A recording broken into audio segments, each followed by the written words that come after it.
The boy who couldn't stay still. Before he was a godfather of cinema, he was just a restless boy in Nebraska, a boy who could not sit still, who was punished, rejected, and misunderstood. The world saw a troubled child, but hidden inside was the greatest actor of his generation. Marlon Brando was born in 1924 in Omaha, Nebraska, into a household that was more storm than shelter.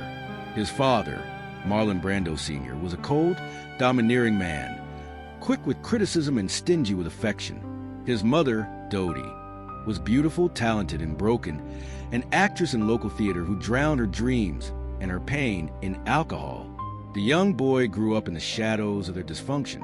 Nights were filled with arguments, mornings with silence. His mother would vanish for hours, sometimes days, leaving the children to fend for themselves. Little Marlon adored her, but he also carried the scars of her absence. Later in life, he would say he spent years chasing love because he never truly felt it as a child. At school, Brando was wild. He couldn't sit still, couldn't follow rules, couldn't pretend to respect authority he didn't believe in. Teachers labeled him a troublemaker. Friends saw him as unpredictable. He was expelled more than once, his reputation already stained before he was even a teenager. But behind the chaos, something else was forming, a gift. Brando had an uncanny ability to mimic people, their gestures, their voices, their emotions. He could slip into another person's skin as easily as other children slipped on jackets. He didn't know it yet, but this instinct, this rebellion against being himself, would one day make him a legend. Still, his teenage years were turbulent. At a military academy, he fought authority as if it were his sworn enemy. But it was there in the quiet hours after punishment that he found something unexpected: the stage. Acting became a refuge, a place where his chaos had purpose. By the time he reached New York, heading to study under Stella Adler at the Actors Studio, Brando was no longer just a troubled kid. He was a time bomb waiting to explode. Adler saw in him what no one else had: raw genius. She pushed him toward method acting, taught him to channel his wounds into characters, to bleed truth into every role. And suddenly, the boy who once couldn't sit still now had the world's attention. Because Marlon Brando wasn't just going to act, he was going to change acting forever.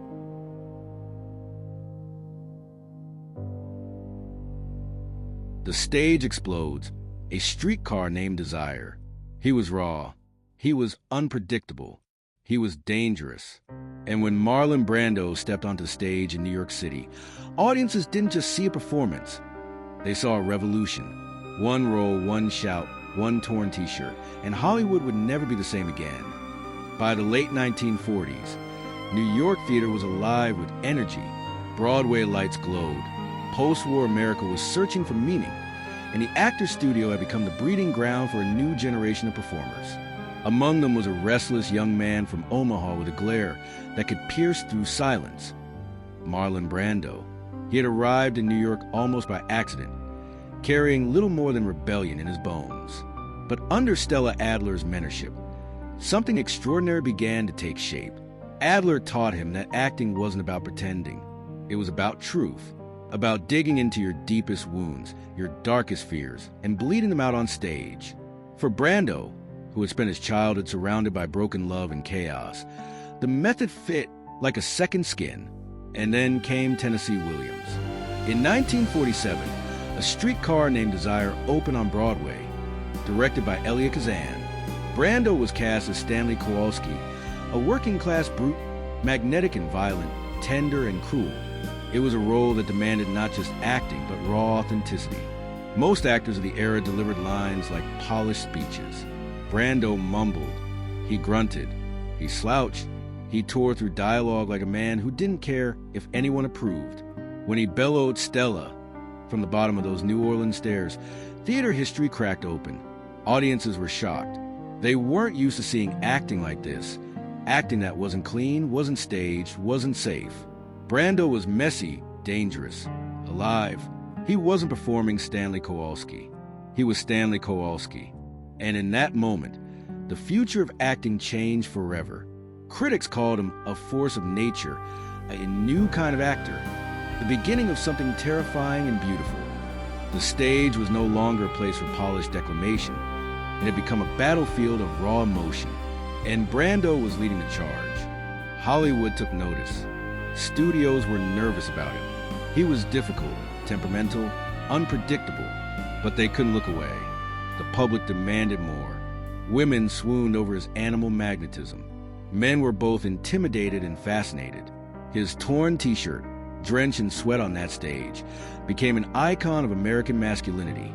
In 1951, Elia Kazan brought Streetcar to the screen. Brando reprised his role, and this time the entire world witnessed what Broadway had already seen. The film was electric. His performance was magnetic, dangerous, so real it felt invasive. He wasn't delivering lines. He was tearing himself open. For the Hollywood establishment, it was a shockwave. This was no longer the era of clean-cut matinee idols and charming leading men. Brando was something else. Raw, rebellious, uncontainable. He didn't care about the rules. He didn't care about Hollywood's expectations. He cared only about truth, and that truth terrified them. Marlon Brando had arrived, and with him, the very definition of acting was about to change. But behind the applause and the awards, one question remained. Could a man this uncontrollable survive in a system built on control? The answer would come soon, as Brando stormed into Hollywood not as a guest, but as a conqueror. The rebel becomes a star, Hollywood's new face. He was not like the others. While Hollywood's leading men smiled with polished charm, Marlon Brando slouched into frame with a cigarette dangling from his lips, a scowl in his eyes, and a truth so raw it made audiences uncomfortable. He didn't just enter Hollywood. He tore the system apart and forced it to rebuild around him. After the explosion of A Streetcar Named Desire in 1951, Marlon Brando was no longer just a stage actor. He was a phenomenon. Hollywood had seen stars before.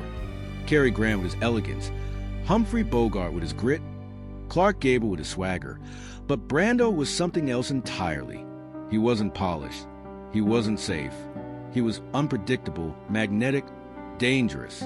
Directors wanted him. Studios feared him. Audiences couldn't get enough. His next role cemented his dominance. In Viva Zapata, 1952, he played the Mexican revolutionary Emiliano Zapata, earning an Academy Award nomination.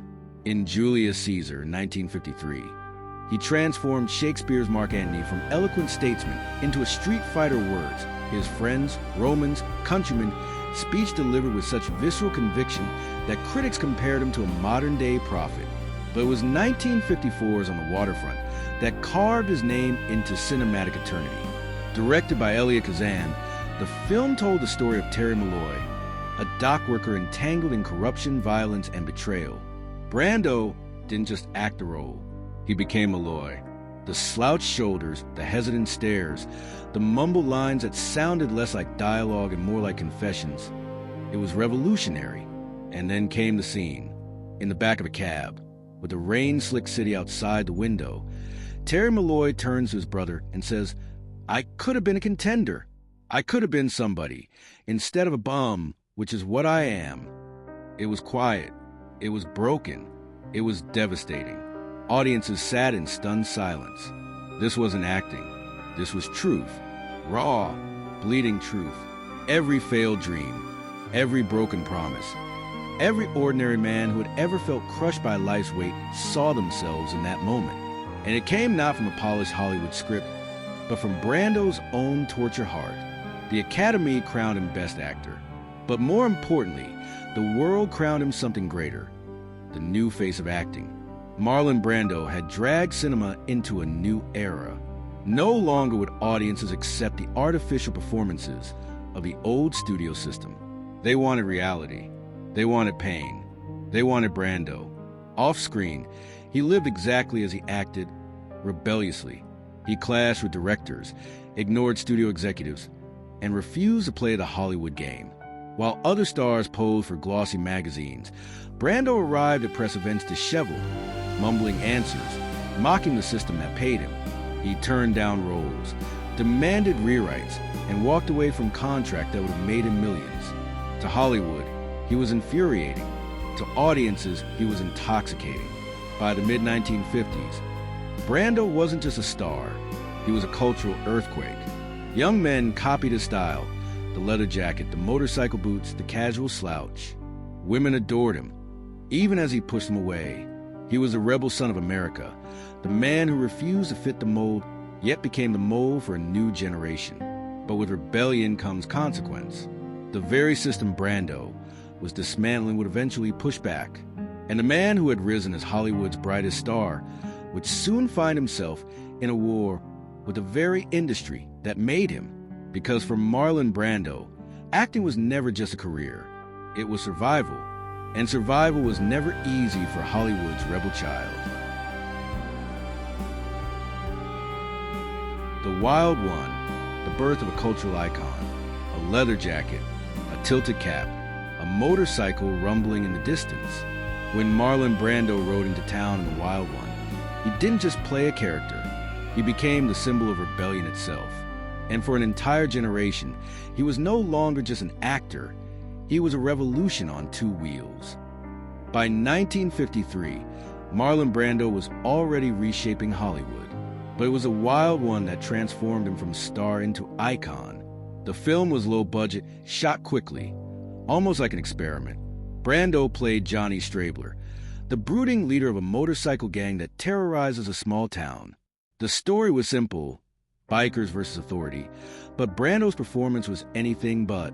From the moment he appeared on screen, slouched on a Triumph motorcycle, black leather jacket hugging his frame, cap tilted low over his eyes, audiences felt it. A new kind of masculinity.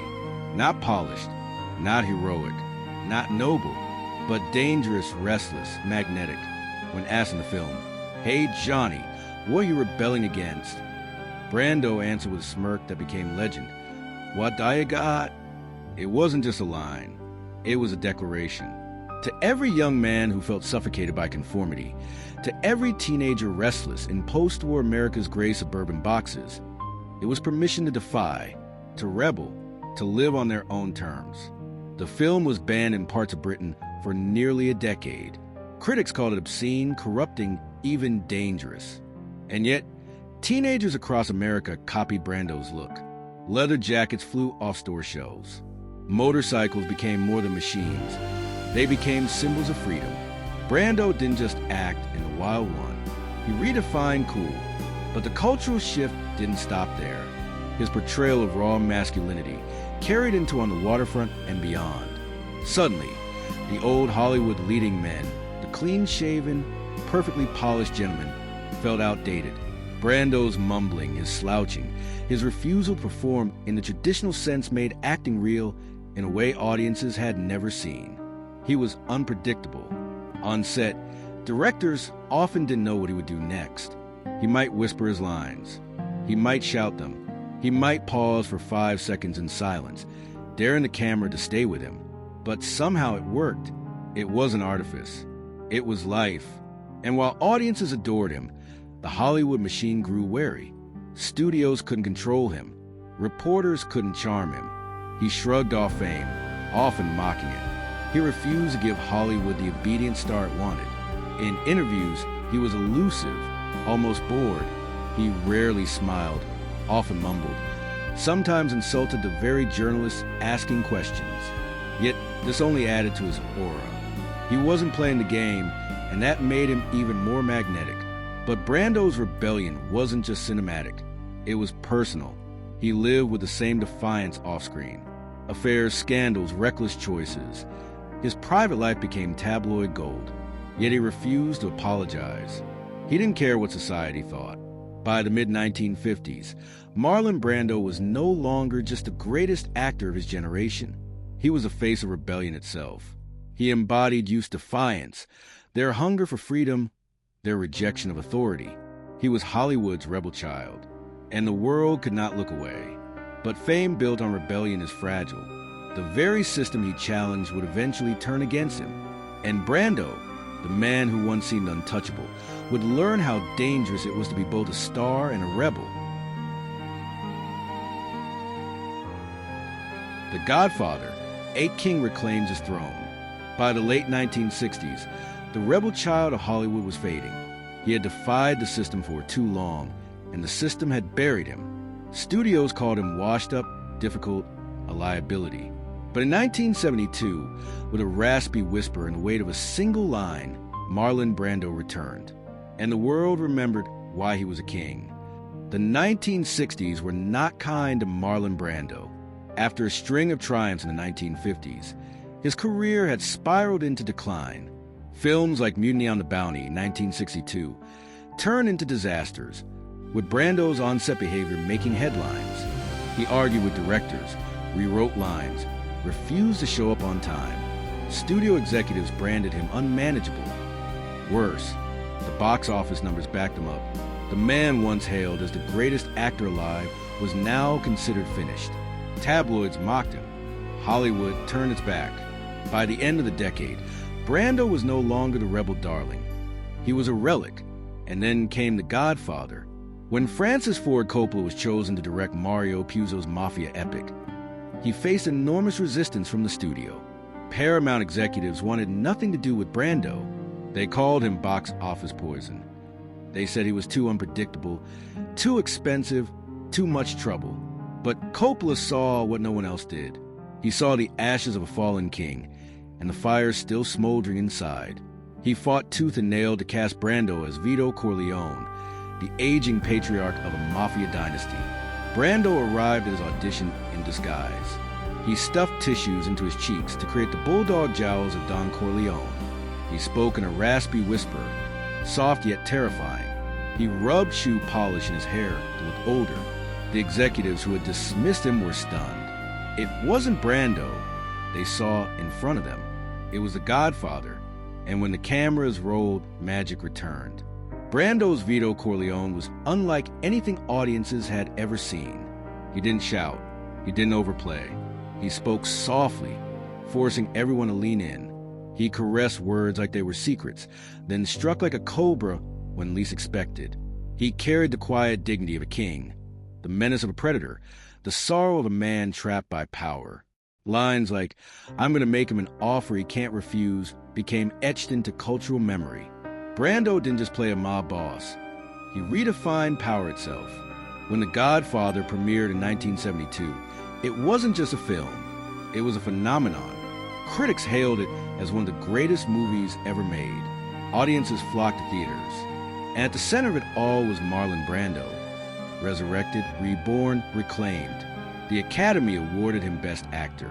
But true to his rebellious nature, Brando refused to accept the Oscar in protest against Hollywood's treatment of Native Americans. He sent Sachin Little Feather, a Native activist, to decline the award on his behalf. The audience gasped. Some booed. Others applauded. It was a moment that stunned the industry. Proof that even in triumph, Brando would not bend to Hollywood's rules. The Godfather restored his throne, but also revealed his unchanging nature. He would always be a rebel. He would always resist control. And as much as Hollywood celebrated him, they also feared him. Brando was back. The king had reclaimed his crown. But kings who defy the world cannot hold their kingdoms forever. And in the years to come, Marlon Brando's rebellion would push him once again toward exile, isolation, and self-destruction. Because for Hollywood's rebel child, peace was never part of the script. Apocalypse and exile, the mad genius. The Godfather had restored his crown. But the man who had rewritten the rules of acting was about to plunge into chaos again. When Marlon Brando stepped onto the set of Apocalypse Now, he wasn't just playing a mad Colonel lost in the jungle. He was becoming one. The early 1970s had placed Brando back on the throne of Hollywood. But if his life had taught the industry anything, it was this. Brando never stayed predictable for long. When Francis Ford Coppola began filming Apocalypse Now, an epic descent into the madness of the Vietnam War, he knew he needed someone unforgettable for the role of Colonel Kurtz, a decorated officer who had gone insane in the Cambodian jungle. For Coppola, there was only one man who could embody that mix of brilliance, menace, and mystery, Marlon Brando. But casting Brando came with a price.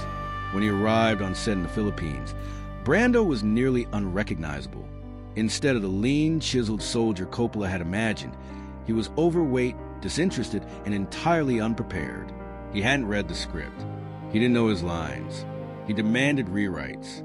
The production was already cursed, plagued by typhoons, disease, and breakdowns, and Brando's arrival turned chaos into disaster. For weeks, he argued with Coppola, refusing to shoot until the script was reshaped around his ideas. Crew members whispered that he was sabotaging the film. Others believed he was simply being Brando, refusing to play by anyone's rules. And yet, when the cameras finally rolled, the madness worked. Shrouded in shadows, his massive figure half hidden. Brando improvised much of his dialogue. He whispered lines like fragments of poetry, his voice low and haunting. The horror, the horror! It wasn't acting in the traditional sense. It was raw improvisation, Brando channeling his own darkness into Kurt's. Coppola later admitted the nightmare of filming him, but he also admitted the truth. Brando's presence gave the film its mythic power. When Apocalypse Now was released in 1979, it was chaotic, messy, and brilliant, just like Brando himself. Critics debated whether his performance was genius or indulgence, but audiences never forgot him. Once again, the rebel had stolen the spotlight. Off-screen, however, Brando's rebellion was no longer charming. He retreated into exile by his own island in Tahiti. There, he built a private paradise, far from Hollywood, far from the world. But paradise did not bring peace. His weight ballooned, his health declined, and his personal life spiraled with scandal and tragedy. The man who had once commanded stages and screens now hid from them. He refused roles, fought with producers, and lashed out at the industry that had both crowned and crucified him. For years, he became a ghost, surfacing only occasionally, always unpredictably. Marlon Brando had become his own Kurtz, a legend living in shadows, feared, revered, and misunderstood. And yet, even in exile, even in decline, his name carried a weight that few in history ever achieved. He was still Marlon Brando, and Hollywood, whether it liked it or not, still revolved around him. But time was closing in. The 1980s and 90s would bring not just isolation, but heartbreak, scandal, and the slow unraveling of a man who once held the world in his hands. Because rebellion may make you a legend, but it cannot save you from life. Decline, scandal, and silence. He had been the brightest star in Hollywood, the king who redefined cinema. But by the 1980s and 90s, Marlon Brando was no longer the rebel child on a motorcycle, nor the Godfather of the screen. He was a man haunted by scandals, family tragedies, and the crushing weight of a life lived too loudly. The world still knew his name, Marlon Brando, the Godfather, the legend, but the man himself had grown weary of the crown. In the 1980s, Brando drifted further from Hollywood. He appeared in films, yes, but often for money, not passion. Superman 1978 paid him millions for just minutes of screen time. He mocked the role, barely hiding his disdain, yet walked away with one of the most lucrative contracts in film history. Later, he appeared in The Freshman in 1990, playing a parody of his own Godfather role, half in jest, half in bitterness, to the world. It seemed Brando had stopped caring. But behind the jokes and the bloated figure was a man retreating from a stage that had once defined him. His private life spiraled into shadows. He became notorious for his eccentricities, refusing interviews, making outrageous demands, hiding away on his private island in Tahiti.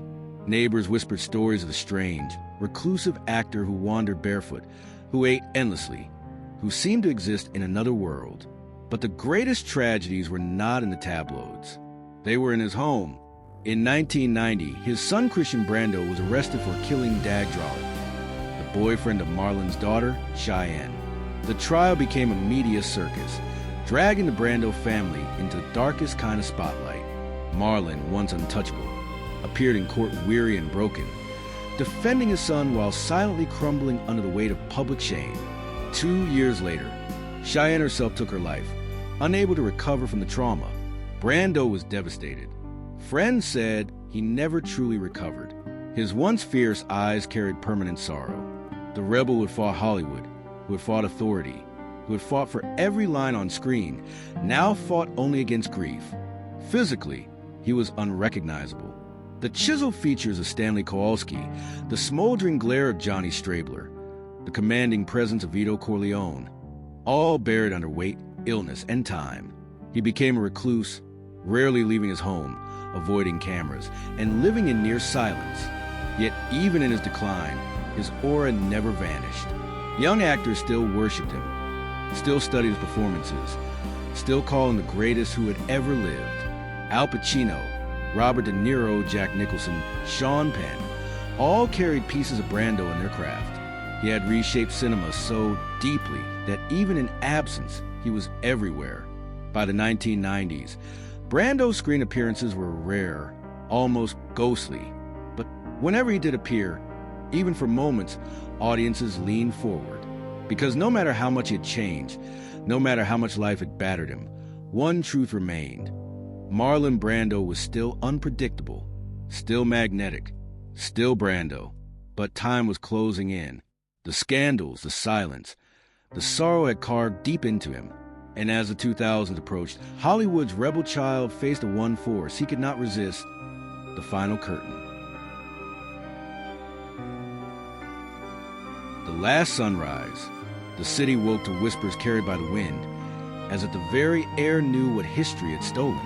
The streets of Dallas were quiet that morning, yet every silence was heavier than words. The newspapers screamed the headlines, but they could not capture the sound of Jackie's trembling breath as she walked alone down the hallway of the White House. She carried not just grief, but the unbearable echo of a life cut short. The image of him reaching for her in that final second replayed in her mind endlessly like a broken film reel. Hook! They thought the story ended with a gunshot, but in truth, it had only just begun. Across the nation, people stood in front of black and white televisions, hands pressed to their mouths, unable to comprehend that the voice that once promised hope would never speak again. Farmers stopped in their fields. Children clutched their mothers' hands. Soldiers wept in silence. America itself felt orphaned. And yet, beneath the mourning, there lingered a dangerous question. Who would silence him? And why? Files were sealed, witnesses disappeared. Stories shifted like shadows on the wall. The truth was buried, but not dead. Jack Ruby's bullet had closed one chapter, but it opened another, one far darker. The nation was left with fragments: the blurred Zapruder film, the shattered glass of the motorcade, the unfinished words in a speech JFK would never deliver, pieces that would never quite fit together. Even as decades passed, each generation returned to that day, searching for answers, a nation haunted not only by its loss, but by the possibility that the truth was stolen, too. And so, his legacy became more than a presidency. It became a myth, a warning, a flame carried in secret by those who still believed in the dream he spoke of. The dream of a nation not driven by fear, but by courage. Jackie once said, "He will never be forgotten because he belongs to history now." And she was right. The motorcade has long since vanished. The echoes of gunfire have faded into the distance. But in every American sunrise, there lingers the same question: what the dream had lived. The story does not end in Dallas. It lives in whispers, in questions, in the hearts of those who still look to the horizon and believe in a better dawn. This is not just a story of a man who died. It is a story of a dream that refused to be buried. History hides its most powerful stories in silence, and here we give them a voice. If this story moved you, imagine the one still waiting to be told. Subscribe to Silent Stories and step into the shadows of truth, where forgotten heroes, secret letters, and untold endings live forever. Don't just watch history. Be part of it. Join us